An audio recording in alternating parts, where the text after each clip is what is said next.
카톨릭이나 또 다른 대부분의 교단들은 소위 사순절 기간이라 하는 기간을 지키는 때가 지금입니다. 1년 365일을 중세 이후로부터 교회는 각양의 절기를 이렇게 지키고 있습니다. 대림절이네, 주현절이네, 또 지금 우리의 기간에 해당되는 사순절이네, 또 예수님께서 부활 승천하신 승천절, 성령 강림절 등등 1년 365일이 다 절기이고 또 1년 365일이 다 무언가를 기념하는 그런 날들이 되어져 버린 교회 역사가 있습니다. 그러다 보니 이런 모든 절기와 의식을 그 본질의 의미를 잘 살려서 지키면 괜찮은데, 여러분 카톨릭이나 다른 교단을 우리가 비판하고 그럴 것 아니라 우리들도 그런 오류에 빠지게 될 위험이 있다는 걸 기억하셔야 돼요. 우리도 지키고 있는 부활주일이라든지 아니면 성탄절이라든지 맥주감사절이나 추수감사주일 같은 것을 그저 절기 지키는 것 자체에 우리의 마음이 빼앗겨서 그냥 의식, 예식, 어떤 절차 이거 행한 것에 만족을 느끼고 그 본질을 놓쳐버린다면 중세 이전의 교회가 행하던 오류를 그대로 반복하는 겁니다. 그러다 보니까 어떻게 그걸 잘 지킬까 이렇게 해서 그때마다 목회자나 우리 성가대가 찬양대 같은 이런 분들의 옷의 복색까지도 다르게 하고 차별성을 둬야 되니까 말이죠.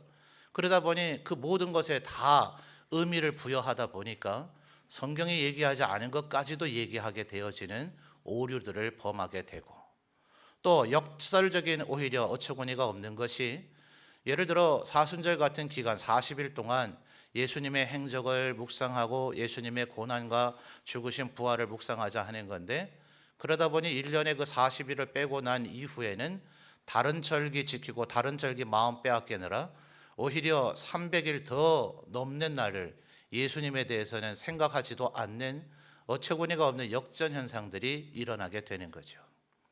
그래서 사실은 종교개혁자들은 부활주일이나 성탄일까지도 다른 여타의 주일과 특별한 의미를 부여해서는 안 된다라고까지 교회를 가르쳤습니다. 왜냐하면 모든 날이 예수 그리스도의 부활을 기뻐하고 감사해야 되는 날이고, 모든 날이 예수님이 우리를 위해서 인간이 되심을 기억하고 감사해야 되는 날이기 때문에 그렇습니다. 그런데 종교개혁이 일어나고 난 지 500년이 지나고 나자, 그러면 정말 우리가 365일을 다 그런 기억과 그런 감사와 은혜 속에 살아가고 있는가? 오히려 어떤 면에서는 사순절을 지키고 있는 그네들보다도 더 주님의 은혜와 사랑을 기억조차 못하고 있을 때가 있지는 않은가 하는 그런 또 반성과 반동이 생겨나고 있는 거죠. 그러니 교단의 그 색채와 색깔에 따라서는 카톨릭과 별반 다를 바 없다라고 보여지는 성공회라든지, 또 혹은 약간 진보적 색깔을 갖고 있는 감리교 같은 이런 교단들, 그러다 보니 예장 통합 측까지도 그런 교단들의 영향을 받아서인지 다시 우리 교단과 몇몇 교단을 빼고는 최소한 사순절 정도는 지키고 있는 그런 모양새가 되어져 있기는 합니다. 여러분 분명히 기억해야 될 것은 우리 교단은 사순절을 지키지 않습니다. 그저 부활 주일만, 부활의 그 날을 기억하고 감사하고 거기에 의미를 부여하고 있는 것이에요. 이런 모든 것들이 다 교단들의 결정입니다. 성경적 진리는 아니고요. 그러나 어쨌든 부활주일을 지키기 위해서 자동적으로 부활주일을 지키려고 하다 보니 그 한 주간 전에 고난주간, 그리고 한 주일 전에 예수님께서 예루살렘에 입성하시는 종료주일은 부활주일을 지키기 위해서 함께 지켜가는 그런 모양새가 되는 것이에요. 그래서 돌아오는 주일, 다음 주일이 되면 예수님의 예루살렘 성을 입성하신 것을 기억하는 종료주일로 지키고, 한 주간 동안 고난주간으로 우리가 주님의 고난을 다시 한번 되새겨보고, 그리고 부활주일을 맞이하게 될 것입니다. 그런데 저는 우리 장로교 합동측 또 우리 개혁교회가 과연 여타의 다른 교단들에 비해서 예수님에 대한 그 의미를 정말 마음속에 되새기고 있는가, 여기에 대한 고민이 좀 있어서 오늘 이 시간에는 예수님에 대해서 다시 한번 생각해 보는 그런 시간이 되었으면 좋겠습니다. 그래서 사순절을 지키기 때문이 아니라 여러분이 3월 27일에 제대로 부활주의를 지키기 위해서라도 예수님은 과연 어떤 분이셨고 무엇을 위해서 이 세상에 오셨는지 다시 한번 오늘 마음속에 새겨보고 또 남은 부활주일까지의 약 보름의 기간 동안 예수님에 대해서 그 어느 때라도 보다라도 좀 더 묵상하는 그런 기간들이 되셨으면 하는 것입니다. 여러분, 예수님 무엇을 위해서 오셨을까요?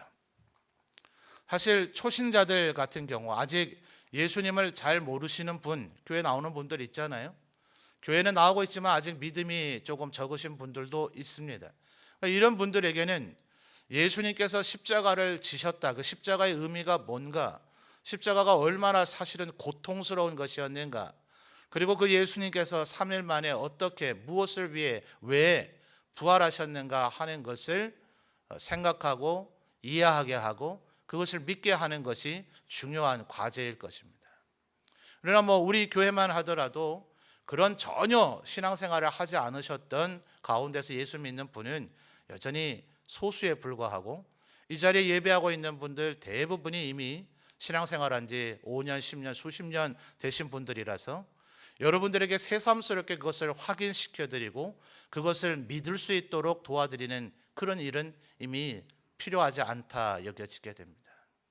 그렇다면 우리가 예수님께서 날 대신해서 죽으셨다, 십자가에 죽으셨다, 그리고 3일 만에 부활하셨다, 이미 다 알고 있는 그것을 또 기억하고 그것을 또 생각해 보는 것에 머물러 있다면 우리는 진정한 의미의 부활주의를 지키는 것이 아니라고 해야 할 것입니다. 예수님은 도대체 무엇 때문에, 무엇을 위해서 십자가를 지시고 부활하셨는가, 이 본질의 의미를 다시 한번 우리가 생각해 보고 그 주님의 모습을 닮아가고자 하는 노력이 있어야만 우리가 진정으로 부활주의를 지키는 것이다 할 것입니다.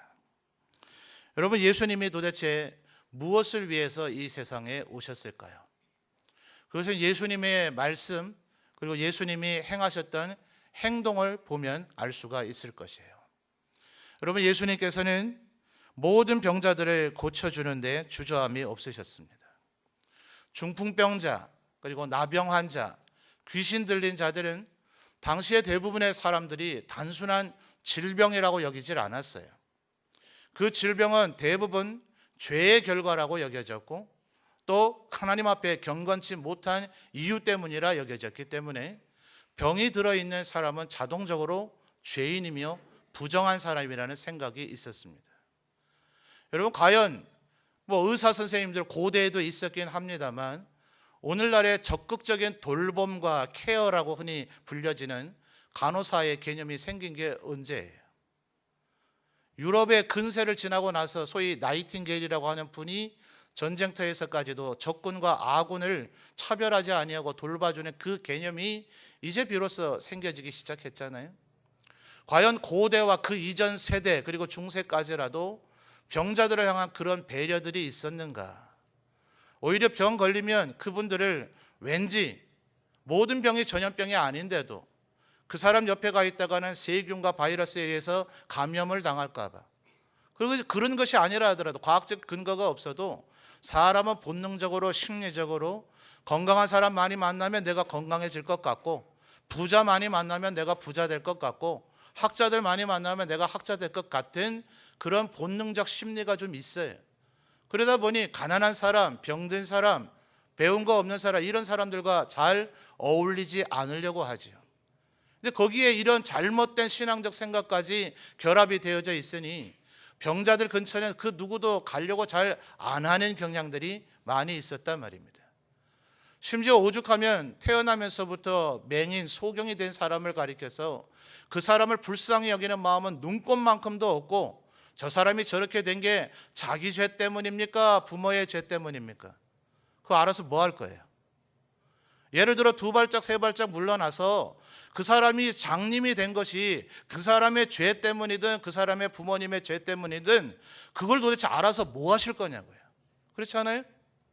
얼마나 마음이 완악하고 강팍했으면 그 사람을 불쌍히 여기거나 그 사람을 도와주거나 그 사람의 병이 낫도록 내가 뭔가 해줄 것이 없을까 하는 마음은 눈꼽만큼도 없고 기껏 한다는 소리가 저게 지금 누구 죄 때문입니까? 여러분, 예수님은 바로 그런 시대의 사람들의 풍조 속에서 중풍병자를 만지는 걸 주저하지 않으셨어요. 나병 환자를 만지는 걸 주저하지 않으셨어요. 율법적인 생각이라면 멀리 떨어져 있는 데서 도저히 전염이 되지 않고 감염이 되지 않을 것 같은 거리를 유지한 상태에서 예수님 충분히 그렇게 하실 수 있잖아요. 말씀으로 천하 만물을 만드신 능력자이신 삼위일체 하나님의 한 분이시니 그분은 보지 않은 가운데서도 로마인의 백부장의 종에게서 그 능력을 입증해 보이셨잖아요. 그 현장에 있지 않은데도 불구하고 네 종이 나을 것이다 라고 말씀만 하시면 그 종이 충분히 나아지게 된다는 걸 보여주셨잖아요.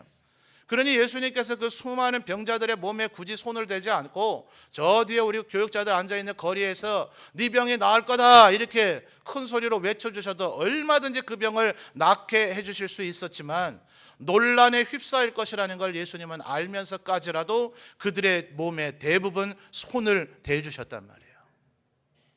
그러니 그로 인해서 예수님이 얼마나 많은 비난과 공격을 당하셨어요. 그 몸에 왜 손대냔 말이에요. 너도 부정해진 거 아니냔 말이죠. 그런 공격을 끊임없이 받으면서도 예수님은 그들의 몸을 만져주신 이유가 뭐예요? 만지지 않으면 고치지 못하기 때문이 아니란 말이에요. 그런데도 불구하고 그 사람을 만져주는 것은 그 마음속에 예수님의 사랑이 깃들여져 있기 때문인 줄 믿습니다. 그러니 여러분, 우리들이 예수님에게 행동해서 우리들이 알아내야 될 것은 그분의 마음은 온전히 사랑이었어요. 여러분, 예수님께서 만약 자신의 명예만 생각을 하셨다면, 자신의 견의와 평판을 생각하셨다면 세리 같은 사람들 절대로 만나려고 시도조차 안 하셨을 겁니다. 마태를 사도로 삼으셨잖아요. 세리였어요. 세금을 거두고 있는 그 현장에 가셔서 너 이제 나를 따르라라고 예수님이 그 마태를 부르셨습니다. 십자가를 지기 위해서 마지막 예루살렘을 향해 올라올 때 여리고란 마을을 통과할 때 세리 정도가 아니라 세리장, 세리들을 통제하고 세리들을 지휘하고 세리들에게 얼마의 세금을 거두라는 것을 명령을 내리는, 세리가 죄인이었다면 세리장은 바울 사도가 마치 표현한 것처럼 죄인 중에 괴수라고 할 만하지 않아요? 그런데 그 삭개오를 향해서, 삭개오가 예수님께 가까이 왔냐고요. 예수님 날 좀 만나주세요. 어느 국회의원 대통령께서 국회 와서 연설하시니 대통령님 나 여기 있어요 그랬다며요. 지금 이 삭개오가 그러기라도 했냐고요. 아니요. 삭개오는 예수님이 과연 나를 알긴 아실까? 나를 과연 환대라도 해주실까? 나를 정죄하거나 비난하거나 정죄하지 않으실까 하는 어쩜 두려움에 있었을런지도 모르지요. 사람들은 오히려 이 삭개오가 예수님 가까이 가는 것을 아무도 도와주지 않았으니 나무 위에서 멀찍이 예수님을 바라보는 것으로 만족했을런지 몰라요. 삭개오가 그 위에서 마치 소경 바디메오가 어찌하든지 눈 떠보고 싶어서 예수님을 부르듯이 삭개오가 그 위에서 예수님 한 번만이라도 좋으니 이쪽을 향해서 얼굴이라도 한번 돌려봐 주세요 라는 얘기를 했냐고요. 삭개오는 그 말할 자격조차 자기에게 없다고 여기고 있던 그 삭개오에게 예수님은 삭개오가 그 나무 위에 있는 줄을 아시고 그곳으로 일부러 다가가실 뿐만 아니라 내가 오늘 너의 집에 들어가서 묵겠다라고 선언하셨어요. 얼마나 굉장히 많은 논란이 일어났습니까? 그런데 예수님께서 하시는 말씀이 뭐예요? 이 사람도 아브라함의 자손이라고요. 우리 모든 사람들이 정죄하고 비난하고 증오하고 있는 그 사람조차도 예수님의 마음은 이 사람도 하나님이 창조한 인간이고 이 사람도 구원받아야 될 필요가 있는, 불쌍히 여김을 받아야 되고 사랑을 받아야 되기에 마땅한 존재라는 생각, 사랑이 바로 예수님의 마음에 계셨다 하는 겁니다. 여러분, 그뿐입니까? 예수님께서는요, 심지어 율랑 여성들하고까지도 식사도 하셨어요. 우리가 알고 있는 복음서에 나타나고 있는 어떤 여인은 그가 행하던 일들이 그런 일들이었습니다.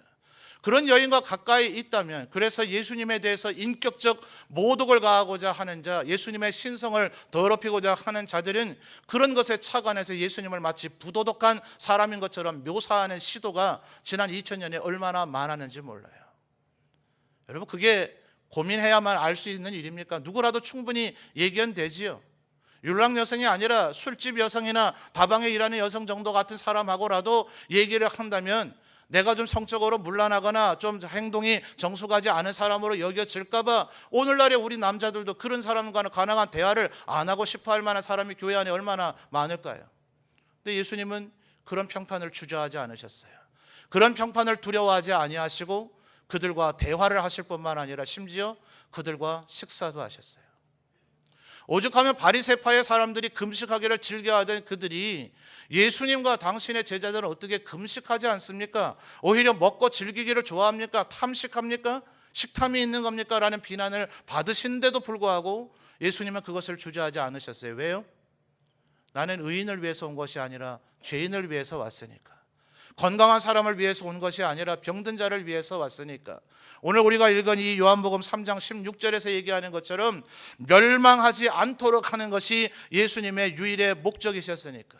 그대로 놔두면 그들은 멸망할 것이니까. 그래서 그 멸망당할 수밖에 없는 사람들을 향하여 끊임없이 다가가고 그들을 만나주고 그들과 대화하고 그들을 사랑한 것이 바로 예수님의 모습이셨다 하는 거예요. 그럼 여러분, 예수님은 그런 사람들만 만나줬습니까? 죄인들, 병든 자들, 부도덕한 사람들, 그런 사람만 만나줬어요? 아니잖아요. 회당장 야이로라고 하는 사람은 당시의 권력자들 중에 하나입니다. 최소한 오늘날 우리나라의 행정체계로 한다면 시장이나 도의원급 이상 정도는 되는 위치에 있는 사람입니다. 그럼 예수님은 그 사람들에게 잘 보이려고 한 거냐고요.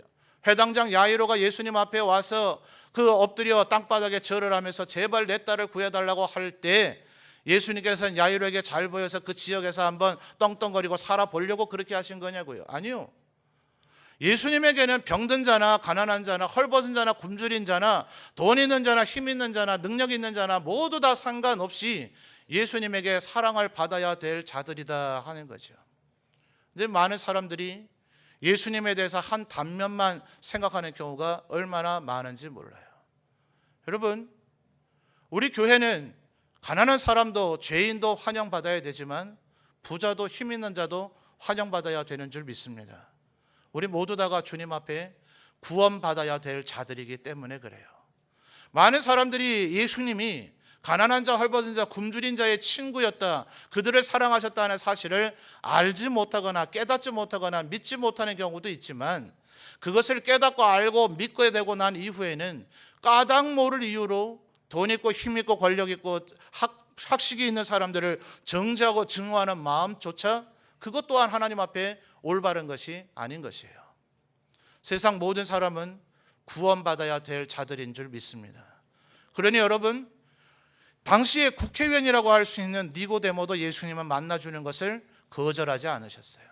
산헤드린, 공회원, 바리새파, 여러분, 예수님께서 모든 바리새인은 다 정죄하셨다, 다 증오하셨다 이렇게 착각하시면 안 됩니다. 모든 사두개인들을 다 멀리하셨다 그렇게 착각하면 안 됩니다. 사도행전에 가서 보면 예수님 부활 승천하신 이후에 사도들의 열심 어린 복음 전파의 사역을 통해서 수많은 제사장들이 예수 믿는 자리에 이르렀다 하는 거예요. 제사장은 안 돼, 사두개인은 안 돼, 바리새인은 안 돼, 오직 죄인, 가난한 사람, 창녀, 세리 이런 사람들만 예수님 앞에 나와. 천만의 말씀이요. 그 선은 또 누가 정하냔 말이에요. 예수님은 가난한 자, 헐벗은 자, 굶주린 자, 아니 부자, 학자, 돈 있는 권력 있는 자 가릴 것 없이 오직 어떤 사람이요? 주의 은혜를 간구하는 사람들은 다 사랑해 주셨는 줄 믿습니다. 여러분, 제가 지금 이 얘기를 왜 할까요? 예수님에 대해서 도대체 우리가 왜 생각해야 됩니까? 다시 한번 말씀드리지만 여기 만약 초신자가 있다면 그분들에겐 이 얘기는 정말 생전 들어보지 못했던 그런 일이 있는가? 어떤 분 그러시더라고요. 여러분이 충분히 알만한 얘기였는데도 불구하고 제가 성경 구석을 조금 집어내서 설명을 했더니 지난 주간인가 어느 권사님이 그러세요. 자기 가족 중에 누군가 말씀을 들었는데 성경에 그런 것이 있는 줄 몰랐다 한대더라고 말이죠. 우리가 성경을 열심히 읽어도 어떤 부분은 대부분 까먹게 되죠. 성경의 장수가 얼마나 많습니까? 목사인 저도 평생 성경 읽고 있는, 매일같이 성경 읽는 것이 저의 일이라고 해도 과언인 사람조차도 성경의 어느 부분을 읽다 보면 성경이 정말 이런 부분이 또 있었는가 이런 생각이 들 정도이니 우리 성도들이 그런 생각 갖는 거 당연하지요. 그러니 여러분, 지금 이 자리에 계신 초신자분들이나 혹은 신앙생활 아직 안 하신 분들은 예수님이 그런 일도 하셨구나, 그런 사람도 만나주셨구나 라고 할 수 있겠지만, 이미 그 사실을 알고 있는 우리들이 이것을 다시 한번 생각해보고 들어야 될 이유가 뭡니까? 여러분, 우리가 그렇게 살아야 된다는 거예요. 너무나 어처구니가 없는 것은 예수님을 생각한다 그러면서, 예수님을 믿는다 그러면서, 예수님을 따라가는 삶을 살겠다고 하면서 우리들 사이에도 왜 아직까지도 이렇게 구별, 차별, 정죄, 비난 이런 게 많은지 모르겠어요. 저 사람은 우리 교회 다니긴 다니지만 나 저 사람하고 안 친할래, 저 사람하고 말 섞기 싫어, 저 사람하고 같은 구역 되면 싫어, 저 사람하고 같은 전도회는 안 할래. 이래서 그 사람이 그 전도회를 벗어나기 전까지 그 전도에 가입을 안 하거나, 나이가 됐는데도 불구하고 그쪽으로 안 가거나 하는 이런 일들이 있는 이유가 도대체 뭐예요?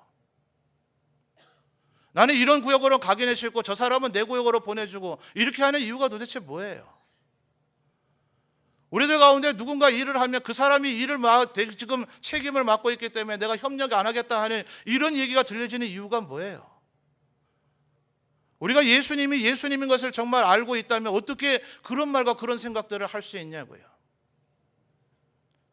여러분, 예수님이 뭐 때문에 이 세상에 오셨어요? 3장 16절 뭐예요? 하나님이 세상을 뭐라고요? 이처럼 사랑하사.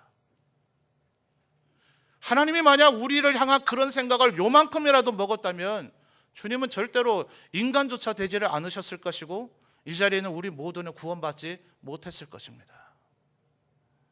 여러분, 분명히 우리 기억하십시다. 우리의 마음에 새기십시다. 예수님이 날 위해서 오신 것이 맞다면, 그분의 그 십자가의 보혈과 희생 때문에 내가 구원받은 것이 맞다면, 나는 감당치 못할 사랑을 이미 받은 것이니 그 사랑을 되갚아 나가는 저와 여러분이 되셨으면 좋겠습니다. 그러니 여러분, 이 예수님은요, 유대인만 만나셨던 것이 아니에요. 사마리아 만날 때 거절하셨어요? 너희들은 사마리아인이니까 내가 너희들에겐 절대로 복음 전할 수 없다, 이런 태도를 취하셨습니까? 아니에요. 로마인조차도, 사마리아인은 그래도 그들은 반쪽 혹은 반반 쪽이라도 유대인이잖아요. 혼혈인이 된, 자기들이 원해서 그래 됐나요? 마치 구소련이 공산 그 정권을 세우고 난 이후에 자기들의 소련 영역 안에 있는 모든 민족들을 일부러 막 뒤섞어 놓으려고 시도하듯이 아수르라고 하는 나라가 그랬거든요.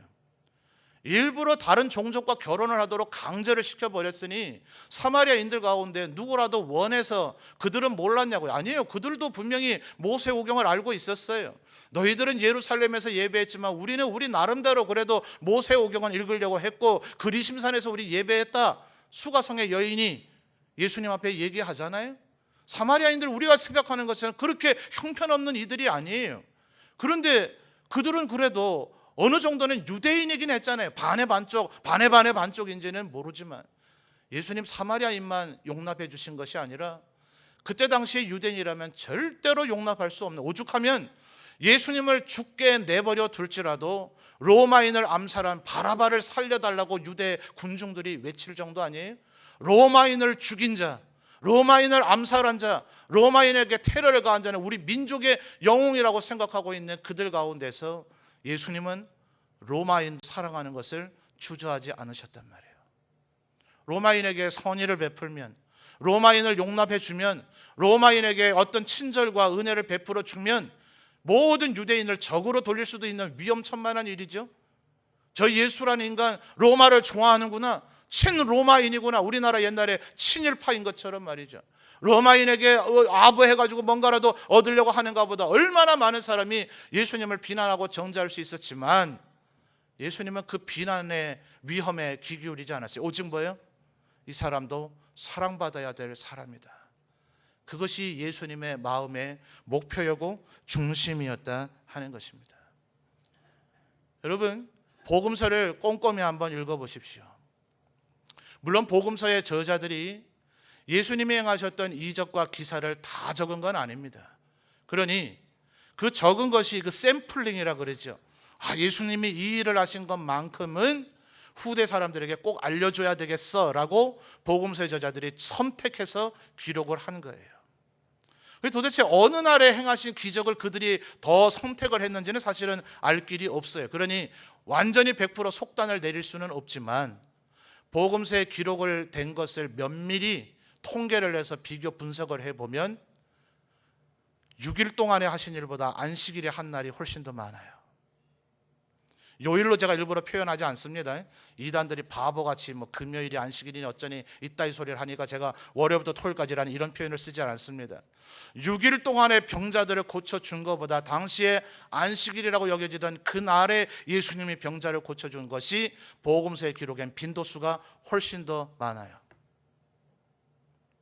아니 최소한 6대1 정도 돼야 되지 않아요? 안식일에 고쳐준 사람들이 10명이라면 안식일 아닌 날 고쳐준 사람이 60명 정도의 사건은 나와야 예수님께서 균등하게 나를 구별하지 않고 사람들을 고쳐줬다고 결론을 내릴 수 있을 거 아니에요. 그런데 현저히 안식일이 많단 말이에요. 그래서 예수님 무슨 일 당하셨어요? 왜 안식일 날 그런 일을 하느냐? 선하고 의롭고 거룩한 일을 하고도 예수님은 비난만 받으셔야만 됐었어요. 근데 왜 예수님 그날 하실까요? 안식일날 그렇게 하면 예수님이 행하신 일을 칭찬받고 칭송받게 될 것이라지 그게 아니라 오히려 이런 논쟁에 휩싸이게 될 거라는 걸 예수님 정말 모르셨을까요? 예수님 그렇게 어리석으세요? 그러면 그들 가운데 곧 예를 들어 5분 10분 내에 반나절 안에 고쳐주지 않으면 곧 목숨을 잃을 만큼 위중한 사람이 있었냐고요. 보세요. 복음서 한번 찾아보세요. 그런 사람 없어요.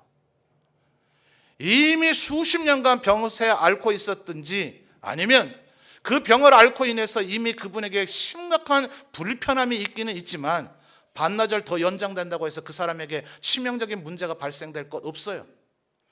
안식일 그 다음날 얼마든지 고쳐주셔도 되잖아요. 오늘은 안식일이니까 이거 괜히 오늘 고쳐줬다가 문제가 생길 수 있으니 얘야 내일 오너라 얼마든지 그러셔도 되잖아요. 누가 그 일로 인해서 예수님을 비난할 거예요. 그런데 예수님은 그날 그 일을 행하셨어요. 왜요? 제사장은 제사를 드리기 위해서 안식일날 짐승 잡는 것으로 인해서 비난받아야 할 이유가 없다. 너희들의 짐승이 안식일날 구덩이에 빠져서 곧 죽을 것 같으면 그날 그 짐승을 건져낸 것으로 인해서 하나님이 그를 책망하거나 비난하거나 정죄하지 않으신다. 심지어 내 아버지가 지금도 일하시니 나도 오늘 일한다. 왜 예수님이 그런 얘기를 하세요? 그 마음속에 그 병자를 향한 마음으로 가득 차 있기 때문에 그래요. 그 병자의 입장을 생각한다면 그런 말 하겠냐고요. 아까 태어나면서부터 맹인되었던 사람의 입장을 생각한다면 이게 그 사람의 죄냐 그 부모님의 죄냐 그런 생각이나 하겠냐고요. 얼마나 마음이 악하면 그런 생각을 하겠어요. 여러분 우리가 예수 믿어야 되는 이유가 뭡니까? 여러분 예수 믿으셨으면 이 세상에 계시면 안 되잖아요. 우리 이 세상에 있으면 날마다 죄밖에 더 지어요? 우리가 정말 이 세상에 살아있는 만큼 하나님 앞에 영광을 잘 돌립니까? 예수님이 우리를 구원하시고 우리를 영화롭게 만들기 위해서 우리를 구원하신 거라면 주님은 우리를 일당에 두셔야 되는 것이 아니라 우리가 구원의 확신을 가진 순간 우리의 입에서 믿음이 있어서 주님이 우리에게 믿음을 주셔서 우리의 입술로 주는 그리스도시여 살아계신 하나님의 아들입니다 하는 베드로와 같은 믿음의 고백을 하는 순간 우리의 육신의 생명을 거두셔서 우리를 천국으로 보내셔야 그것이 가장 우리에게 안전한 길인 줄 믿습니다. 이거 이해되세요? 이거 이해되십니까? 여러분의 마음이 그것이 믿어지지 않고 동의가 되지 않다 하더라도 그것이 정확한 팩트이고 진리입니다. 그런데 왜 우리를 이 세상에 두셨을까요? 이 자리에는 예수 믿고 세례받은 지 50년이 지난 분도 계실 거예요. 왜 우리를 이 세상에 아직도 살게 하셨을까요? 세례받고 난 지 50년 지난 동안 지나온 세월들을 돌이켜보니 나는 정말 영광스러운 삶을 살았다. 하나님 나라에 가면 나는 칭찬만 받게 될 것이다 라는 그런 세월을 살아오셨습니까? 사실 돌아온 과거를 생각해보면 늘 주님 앞에 회개하고 반성해야 될 것밖에 없는 우리의 인생, 무엇 때문에 우리를 주님은 여전히 이 세상에 살게 하실까요? 이제는 예수님처럼 살아야 되는 줄 믿습니다. 예수님이 하셨던 그 일을 우리가 해야 되는 줄 믿습니다. 여러분 아직까지도 내 구원, 내 축복, 내 은혜만을 생각하고 있다면 정말 안타까운 것입니다. 그 사람이 과연 정말 예수님을 알기는 아는 사람일까 진단해 봐야 될 것입니다. 그 사람이 정말 천국을 가기는 갈까 한번 심각하게 고민해 봐야 될 것입니다. 우리가 구원받은 사람이 맞다면 이제는 예수님의 뒤를 따라가야 될 줄 믿습니다. 어떻게 따라가요? 제발 논쟁하지 말고, 제발 비판하지 말고, 뭐 된다 안 된다 제발 좀 따지지 말고. 예수님이 어디 그러셨어요? 우리에게 다 논쟁하고 따지시고 이것저것 지적하셨다면 이 자리에 한 명인들 주님의 은혜를 받을 사람이 있습니까? 여러분, 사람들이 흔히 금식하고 나면 대단한 의로움으로 여기기도 하죠. 아까 우리 예수님도 금식하지 않고 비난과 정죄를 받으셨다 하는 그런 얘기를 우리 생각해 봤습니다만, 중세 여러분 아주 금식을 잘하기로 유명한 분이 계셨죠. 그래서 그분 제자들도 많이 있었어요. 제자들과 함께 또 거룩과 경건을 이루기 위해서 금식을 하는데 제자 중에 한 명이 결국은 참다 못해 밥을 한 숟갈 먹었습니다. 다른 제자들이 어떻게 했다 해요? 스승님, 쟤 이제 쫓아내시죠. 저놈 저 금식도 못하고 그러면서 스승님을 쫓아다닌다고 비난과 정죄하기에 급급했습니다.